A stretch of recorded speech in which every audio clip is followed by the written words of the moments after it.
Hello, ladies and gentlemen. I'm here once again to discuss things and answer questions potentially. And in fact, I do have a question today asked on my Tumblr. Somebody wanted to know tips about making an abridged series. What do I recommend? What do I think about the entire concept? And what I want to recommend is that you think really carefully about whether or not you want to get into this kind of thing. Because you should really know what you're getting into if you're going to try to do something like this. To start off, just think if you asked a lawyer if you were going to do something like an abridged series, he would probably give you kind of a look, and he would say, maybe you want to consider a different line of parody. Because it's one of those that just, legally speaking, you're probably fine, but there's a lot of politics surrounding the concept, and it's not very friendly. It's not a friendly environment.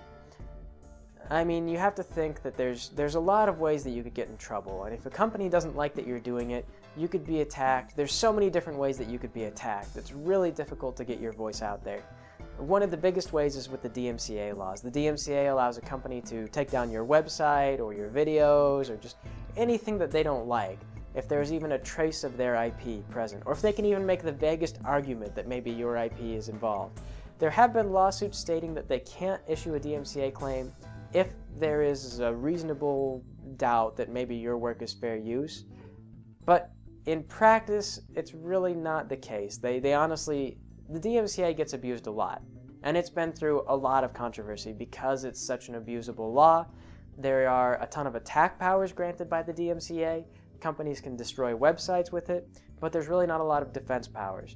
For example, if your website gets taken down by a Dmca claim, in theory you can issue a counterclaim, and in 2 weeks, the company that owns your website or that hosts your website should put your website back up. But in practice, they don't have to put your website back up because they're a privately owned company and they can choose to maintain or drop any kind of website that they feel like. Like if they think that you're a liability, that you're drawing undue attention to their services, or undue legal threat to their services, they can drop you. So for some businesses, for some hosting companies, if you get even one Dmca claim, you could lose that service forever. You would have to migrate your entire server over to somewhere else. And who knows whether or not the company in question will even let you migrate the server. They might completely block off access to your server forever. You just have to start over from scratch. So the Dmca law is one of the first things that's really scary. And you need to understand that the Dmca, again, it doesn't really matter if you're following fair use or if you're doing anything. In theory, fair use should make you safe, but in practice it doesn't. So that's frustrating and terrifying, and something that you should be knowledgeable about. So before I really talk about how you're going to set up your abridged series and what you plan on doing, I should get into the politics of things that you need to know about making an abridged series, and why it takes so much blood, sweat, and tears, and why a lot of abridged series just go under. They just go completely under and never come back. The first thing I've got to say is be aware of corporate politics. This is probably the most important thing. There are companies like Viacom who are just absolutely sue happy. They just love to sue people for stuff like IP disputes and whatnot. And Universal Studios is another big one. Any company that's a big supporter of the RIAA, those are the ones that you need to look out for, because those are the guys that are just absolutely nuts. The RIAA has gone on the record as saying that there is no such thing as fair use. It is their opinion that any iteration of fair use is in a constant state of defense and is merely waiting for the company that owns the IP to sue them, at which point the government officially authorizes the fair use by deliberating a victory in favor of the person claiming fair use. Technically, if you're using fair use to defend your work, you're not really in a state of constant defense. You're innocent until proven guilty, and the burden of proof that you are violating the law is placed on the shoulders of the company that tries to take you to court. So the RIAA doesn't see it that way. They feel like you're guilty until proven innocent. That's why they say there's no such thing as fair use. So any company in that group, you don't want to make eye contact with them, just walk on by, don't talk about them, don't do reviews on their stuff, don't do anything. You'll get in trouble with them. So that's like companies, like I said, Viacom owns Nintendo or Comedy Central. So if you want to do stuff with anything on those networks, you probably want to just think again. Same thing, Universal Studios does own some cartoons, and so just make sure you know what company owns the IP you're interested in doing an abridged series on, because some of them will get killed right out of the gates. And some of them will get your accounts deleted, things like that. Like on YouTube, if you upset Universal Studios on YouTube, you could lose, you would lose the videos and your contract. Like, YouTube has contracts with Universal Studios and a bunch of other companies, especially the ones that are really nasty. And those contracts state that YouTube will do things to you that are not expressly stated in the normal terms of use. Like your account, there could be something in the contract that says that Universal Studios gets to control whether or not your account is deleted. So your whole account could be deleted, and YouTube would just send you a notice stating like, well, we're sorry, we contract with Universal Studios, and we're not going to reinstate your account. So be careful. If you're making an abridged series, you should probably start a separate account that's not associated with anything and run it on that if you're going to do it on YouTube. And that's if, the content ID system isn't already in place, making sure that you can't really actually operate correctly. So make sure you pick your company wisely. That's the first thing to start off with, is be aware of company politics. I gotta say that it was rather fortunate that we lasted as long as we did making a parody of Hasbro's IP, because we eventually got caught by the Content ID system, but they were generous enough to not give it a copyright strike right out of the gates. It is a copyright strike now, so you notice, like, for example, Friendship is Witchcraft lost some rights on their channel, and I don't think it'll be something like 6 months before they get their rights back. They've lost the ability to monetize. If they had any kind of like money stuff linked to that channel, they are now considered a fraudulent enterprise, and Google won't acknowledge them as legitimately capable of earning until at least 6 months of no additional fraudulent behavior. So it's bad. Like, you could wind up with some seriously nasty sanctions if you use Google for other things. Like if you have a website and it's associated with YouTube, like you could get your AdSense account banned, even though you really weren't committing any fraud. So yes, that's scary. Be aware of that. Don't connect your abridged series to anything. Make sure that it's a standalone deal. Put it on an island. When it dies alone. That's the way you want it. Because again, you're probably not breaking the law. You're really not doing anything that's against it's not even against YouTube's terms of use. They do allow fair use according to their terms of use. In practice, they don't. In practice, they're really strong supporters of the RIAA's philosophy. And if you look at their blog posts when they talk about how many accounts, they're like, we've closed 80,000 accounts, and they don't tell you how many of those accounts were falsely accused. Could be as high as 30%, and you would never know. But they do support the RIAA's belief that there is no such thing as fair use. You have to be authorized for everything. And that's present in all their stuff. We get notifications every now and then saying, we think that you don't own your videos. And they say, could you please prove to us that you own your videos? And it's kind of an impossible stance, because they're asking us to prove a negative. It's like saying, when YouTube comes to us asking us to prove that we're not fraudsters, it's like if someone came to me and they said, prove to me that there is no Bigfoot. And this person really wanted to believe that there was Bigfoot. So every single argument that I could come up with to say we've never had hair samples. They say, well, just because you don't have hair samples doesn't mean that there's no such thing. Maybe we just haven't found the hair samples. You could go on and on and on, and eventually you could come to the conclusion that, who knows, maybe Bigfoot lives at the bottom of the ocean. We just haven't discovered him yet. So you can't prove a negative. The same thing goes with the whole copyright thing. The way that YouTube asks you about copyright, they won't come to you and say, we think that you're maybe violating this copyright. Can you maybe prove that this copyright, that these two copyrights are not, your work is not associated with this copyright? Can you demonstrate that? They don't ask you something specific like that. They don't give you stuff that you can refute. They just say, prove that there is no copyright infringement. And they ask you to prove that there's no copyright infringement, like this Bigfoot individual, assuming that there is copyright infringement. They already want to believe that there's infringement, and they want to, stop it.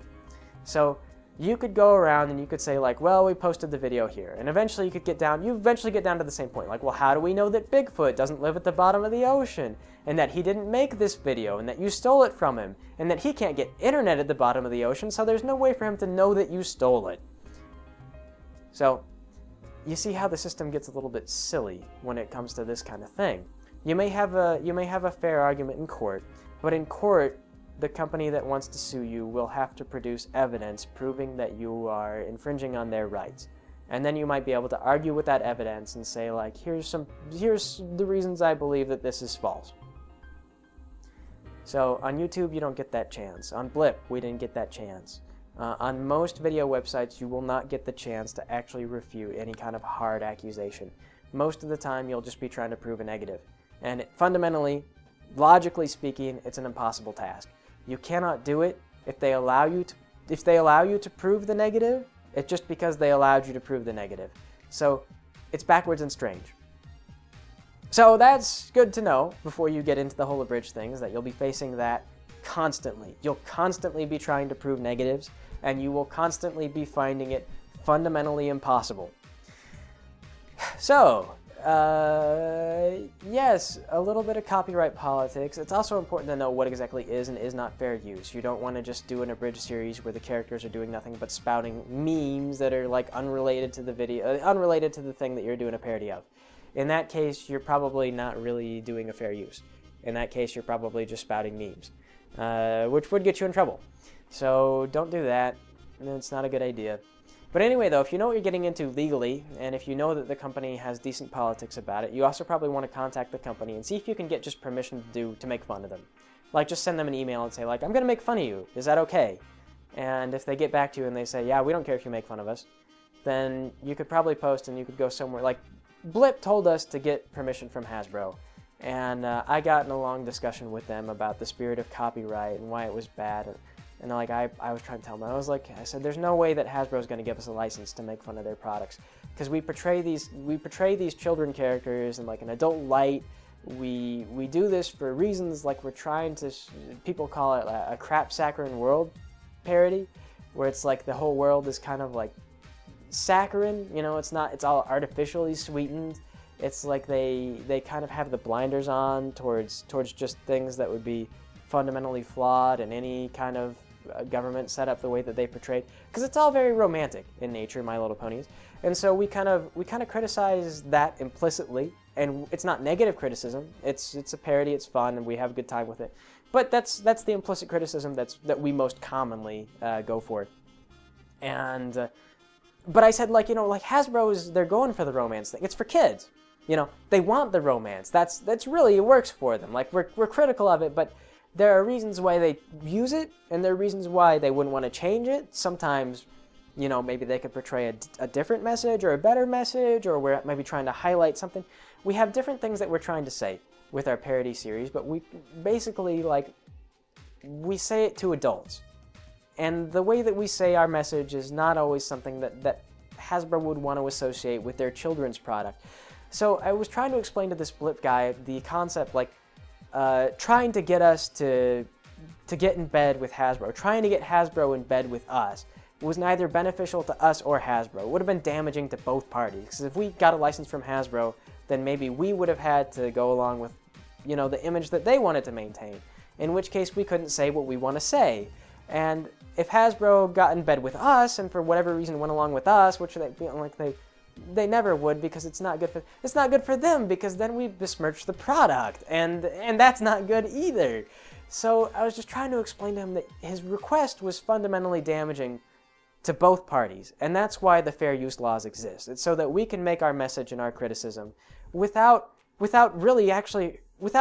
forcing Hasbro to be associated with us, without hurting them directly, because our opinions don't reflect Hasbro's opinions, you know? And that's why fair use is legal. That's why it's a good law. That's why we need it. So we got into that, but eventually the Blip guys it came down to, you tell us why you're right, and I'll tell you why you're wrong, and then I'll decide and I'll decide who wins. And so it was a losing argument. Like, there was nothing. It didn't matter that we followed the terms of service on Blip. It didn't matter that we had a compelling argument in our favor as to why we felt we were in good faith following the law, because as far as I understand it, we've done everything. We've worked to be a pretty good series in terms of that sort of thing. But despite everything that we could prove, we still lost the debate because the guy in the debate didn't want to admit a mistake. So there was just nothing we could do. It was like one of those things, like he made a mistake and he didn't want to admit he made a mistake. So it was just a losing argument. There was no point in disputing it. And yeah, so that's what sucks most about doing the Abridged series, is that you never know where it's going to survive. They were doing, for example, Sailor Moon Abridged, and that one went down. That one died, and I don't think that they ever figured out where to put it back. Because maybe they tried to move to Blip, and Blip probably gave them the same runaround. Because they're like, you can't do this. And they said, yes, we can. It's fair use. And they said, well, you need to get permission. And then they said, well, if we get their permission, then they're associated. They're aware of us. And they maybe don't like the light that we portray their product in. And that's why the laws exist. And that's why you need to respect them. But they don't have to respect them because they're private companies. So, yes. So copyright politics and corporate politics, it's really mostly corporate politics. Copyright politics, I find, play into it a lot less than you would think that they would. Corporate politics is the biggest contributor to why the Abridged series will fail. So we lucked out. We stayed online for long enough to get a following, but then our series also failed. We haven't been able to host it with anyone. I've looked into a lot of different options, and nothing is suitable for what we really need to do. It seems like most things are not suitable. There may be a couple places we could potentially get away with, but then those places don't allow embedding, or their policies are strange, you know. So that's the toughest thing. After that, then you get into the technical stuff. And the technical stuff is probably the easiest part. That's the easier part about making your series, is if you're a clever writer and you know what you're doing and you can make it fun. Of course, you've also got to promote your series and get it noticed somehow. For us, we were fortunate enough to have Equestria Daily, but you could look into things like Project Wonderful and whatnot, which can be linked to YouTube channels. So if you want to tell people about your Abridged series, Project Wonderful is a good option. It's nice and cheap. You can choose what websites you will advertise on, and you bid for the best price and whatnot. That's really good. But in any case, though, when you actually set up the thing, you can use cheap software. Abridging is actually fairly easy to do. It's not too resource intensive as far as editing goes. You won't be doing any animation because most of the animation is provided for you, although you might use a lot of cutting and editing. It kind of depends on what you want to do. But I use Sony Vegas. It has shortcomings. I will say I'm using version 11. And we have problems with the Chroma Keyer, is one thing that we've run into. Is like, for example, in Haunting Nightmare, in one scene, the colors go a little bit funky. And some people thought it was for atmosphere, but actually it was a technical glitch that we could not resolve. And we spent a long time working on it, and we looked up all kinds of things, and eventually we discovered that there was no solving the glitch. It wasn't something that we were doing. It was just that the Chroma Keyer doesn't work, and it botched the colors. So it's not like we were lucky. It was in a scene where things were kind of trippy and weird in the first place, so people like assumed that it was a stylistic choice. But no, it was a technical error, and that was something that we just couldn't solve. It was a shortcoming of Vegas. But Vegas is strong enough to do most of that. Just the Movie Maker, which is about $100, was strong enough to do most of what we wanted. Before that, I used a product called Nero. And Nero I don't really recommend. It crashed too often. That one is really more functional for things like slideshows and whatnot, but it wasn't really good for heavy-duty editing. And I can't recall, but I think it might have had a limited number of slots that you could use for video and audio. So it wasn't the best. You didn't have slider bars for adjusting the balance and whatnot.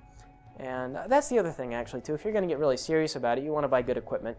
So make sure that you buy a good mic and a good a good studio headset is good. And that way you can hear the balance and which ear your stuff is really playing in.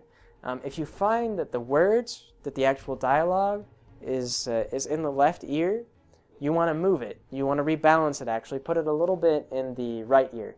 In fact, I find the most comfortable spot is about 10% to the right ear for dialogue, and then music about 10% to the left ear for that. And the reason is because the left side of your brain handles logic, and the right side of everything is backwards in your body. So the right ear connects to the left side of your brain, and of course the left ear connects to the right. And so music is more creative, and the right side of your brain rather likes that more. And then dialogue requires understanding syntax and logic and so forth, and that's good for the left side of your brain. So dialogue on the right, music on the left.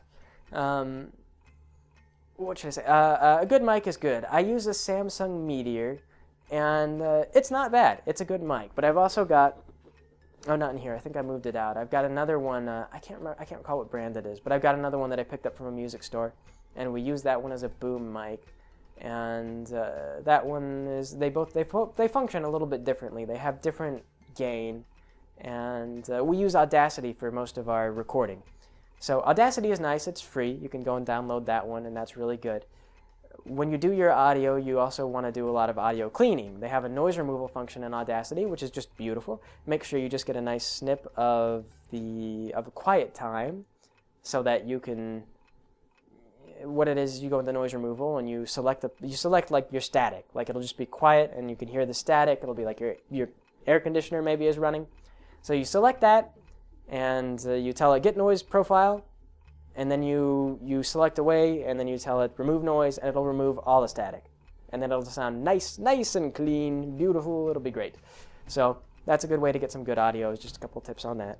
As for video, it depends again on a little bit on your software, but I find that using the cookie cutter for lip syncs is the best way to go, because the cookie cutter tool it lets you do some feathering and whatnot, so that you kind of blend the lines a little bit better, and you don't get like harsh boxes or anything like that around the characters' faces. Plus two, it removes things like hair bounce, or if they're blinking or whatnot in the middle of a mouth movement, then that's nice and convenient. There are other ways of doing it though. It just kind of depends on what you feel is most comfortable. I like the cookie cutter. For a while I was using cropping, but I used to get these hard edges in the HD version of the product. So cropping I don't recommend. What else?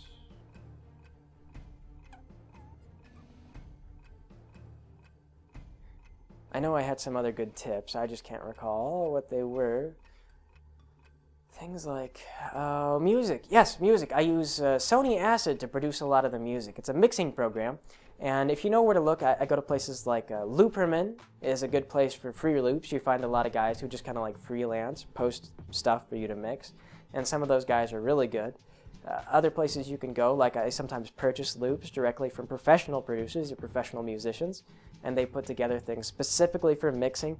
All that stuff is royalty-free and designed to be turned into music. So fortunately, you can download that stuff and be pretty comfortable that you'll be fine to use it. The stuff that's really good, like I've got some harmonica that was professionally made that's really good. I've got that flamenco guitar that I love, professionally made. Some of the professionally made stuff, the stuff that you pay for, oftentimes will be much better. It'll be cleaner, and you'll have to do less beat mapping with it and whatnot. But Sony Acid is really good for mixing. I really like it. I think it's a lot of fun. It comes prepackaged with a lot of musical options for you. The bass package has been just absolutely indispensable for us. Not just because they have good bass beats, but also because they come with single note bass options. So if you want to design your own bass line, that's a thing you can do. It's not great for synthesizing a melody, because unfortunately for mixing software, you need to have like someone play for you, like a note. Like if you want a quarter note, you have to have someone play that specific quarter note. If you want a half note, they need to play that specific half note in that specific tone, and that's really inconvenient. You might as well just hire someone to like play the whole song all the way through if you want to write your own music. Which we've actually had Sean come in and do a few guitar riffs for us and a little bit of harmonica. He can do that sort of thing. So if you have friends who could do music, then you can use Sony Acid also to mix that music into full composition. So it just depends on what it is that you want to do. We do create some of our own stuff, and we do also take a lot of stuff from the internet. We do a lot of different things. Making music is good though too, because especially if you can make a lot of music and you can do a lot of mixing, then you can kind of diversify and you can provide more than just like the abridging thing. You could do kind of like what we're doing right now. You could release stuff to the public domain. We're not exactly public domain. We try to maintain some ability to enforce some copyright just to prevent like outright fraud. But whatever the case, like it's sort of like a Creative Commons thing. As long as you follow the rules and don't commit fraud with the stuff that we offer, then they're not going to do anything. You're fine. Oh, yes, that's fun. That's one thing that I really like, though, is the acid player. That's for background music. There are a lot of places where you can get sound effects, but it's often fun to make your own. We like to make our own. There is a scene, for example, where Dash hits her head on a window, and to get that one, I really did just slam my head into my window and record that. So that's one. If you ever want to headbutt your window, make sure you do so with the crown of your head, because that's the toughest part of your head. That's also where you want to headbutt people, if you were to ever get in a fight. Yeah. So, what else? What else is good to know? Can't think of anything else at the moment.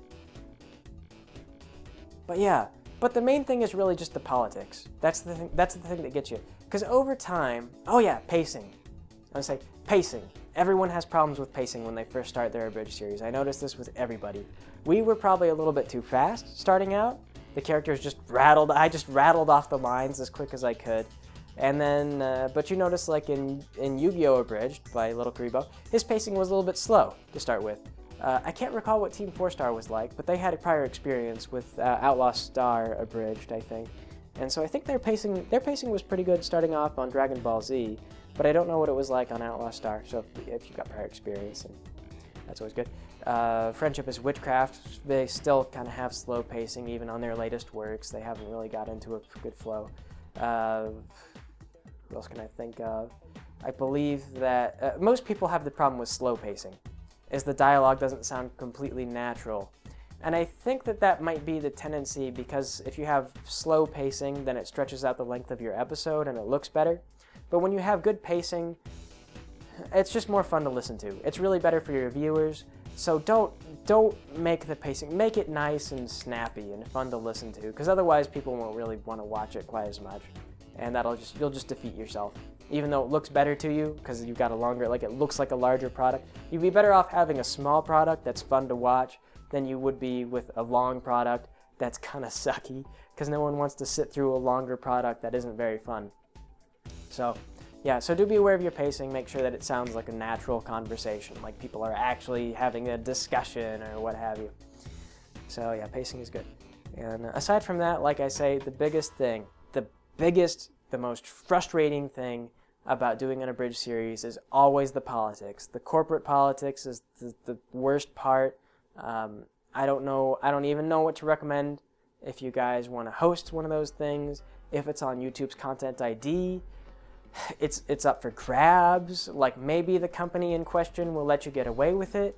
Like David the Gnome, we actually did a parody of David the Gnome. It's down now because it got caught by Content ID. And I recommend that if something gets caught on Content ID and you care about anything else at all on your channel, we were wise when we deleted the Mentally Advanced series from YouTube, because again, we were fortunate. Hasbro, we could say, was rather they didn't fully enforce the copyright to cause damage on YouTube channels initially. They just disabled them, and it was like a warning. Like, it was just one of those things, like some red flags went up, like when all my videos were like no longer available in the US, but Europe is still okay. And the Friendship is Witchcraft crew, who were also doing the My Little Pony Abridged thing, didn't remove their videos because the Europe audience could still see them. But we kind of looked at it and we were like, oh, it made me really nervous. And so I just kind of deleted them all, because I was like, I don't think I want to mess with that. And sure enough, then later on, the claims switched over to full copyright strikes. And now, like I say, Friendship is Witchcraft, if they had monetization, if they had AdSense accounts at all connected to their YouTube accounts, they're probably facing, for the next 6 months, they won't be able to use their AdSense stuff. They are one of the triumphantly deleted accounts, like, that YouTube takes so much pride in. Or not YouTube, well, I mean really Google in general. They feel like they're fighting piracy, and like I say, it's all done by computers. So I don't even know, Google probably doesn't even know how many of their takedowns are like fake or inaccurate. So it's just one of those things. Like, I recommend that if you care about anything at all on your channel, or if you have anything associated to your channel, like anything involving money or your reputation or anything like that, if you get a Content ID claim, take it down. If your entire channel is devoted to nothing but the Abridged series, though, and like suppose, like I said, like we did with the BRB owns David the Gnome, and we did a parody of David the Gnome. Well, the BRB claimed that parody. Like they were like, this is our content, we want it, you know. But they just ran ads on it. So we didn't get in trouble. There was no strike for that. And the reason for that is because YouTube makes 1/3 of their earnings from Content ID. The vast majority of the remaining earnings are from like big corporations like UMG or whatnot, who post a lot of music and they get a ton of views and a ton of ad stuff. And guys like myself are kind of like, we're the leftover. We're the least important part of YouTube's profits. We do make them profit, but we make the smallest chunk of that profit. And so we kind of are the guys who get shafted by all the policies.